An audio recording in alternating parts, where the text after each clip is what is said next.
is such a competitive time right now in the agency space, especially in digital. There's so many different entrants into the marketplace, whether it's brands that are creating in-house teams, consultancies that are coming into the space. We also find traditional agencies that are growing digital departments.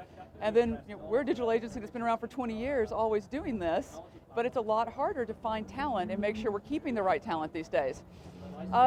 While it is a threat, I think it is also an opportunity, because I do believe if you want top talent, you have to have the right programs and plans in place to get them, to cultivate that, to keep them there. And I think it just pushes us to be better and make sure that we're really taking care of that talent.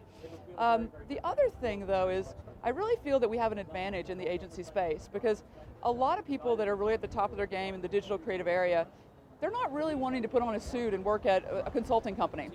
And I think culture becomes a really important part of getting the right people and keeping them.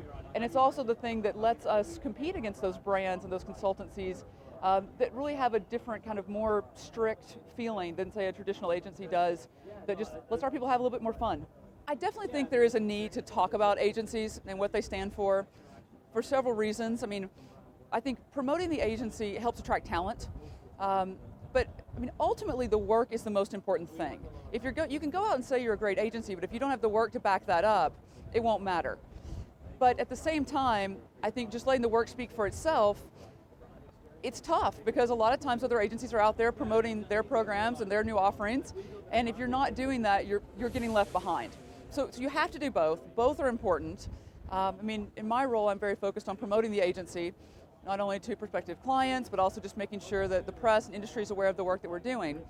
And I try to strike the balance by always making sure that we're leading with the work, we're talking about that, because I think that adds the substance and the truth and authenticity to the message. But then you have to put that critical mass wrapper around it so that people remember that that work came from us. And they think of that when they're looking for their partner or thinking about where to take a risk. Most agencies would say that it's acquisition, because it's hard to get people in, and that feeds into retention, because people are leaving, they're jumping to other agencies, they get that next promotion up, they get a little bit more money. But I actually believe the one that we should focus on the most is development. If you really develop your people, they want to stay. And if you're developing your people and they're bought into your company and what you're doing, they tell their friends. It's easier to acquire talent. So I feel like when you just focus on acquisition and retention, those are indicators of how well you're taking care of your people. But if you just chase those numbers, you're in an endless cycle. If you really focus on developing them and making sure they believe in the company, they're part of what, they're bought into the critical mass vision, those people will stay, and you'll solve the other problems. Talent management is critical, because talent is in short supply. And at the end of the day, as an agency, we sell ideas, and ideas come from people. And if we don't have the right talent, then the quality of those ideals will go down. And so we've got to make sure we're getting the right people in, because we're only as good as our last idea, and that's only as good as the people that are part of our company.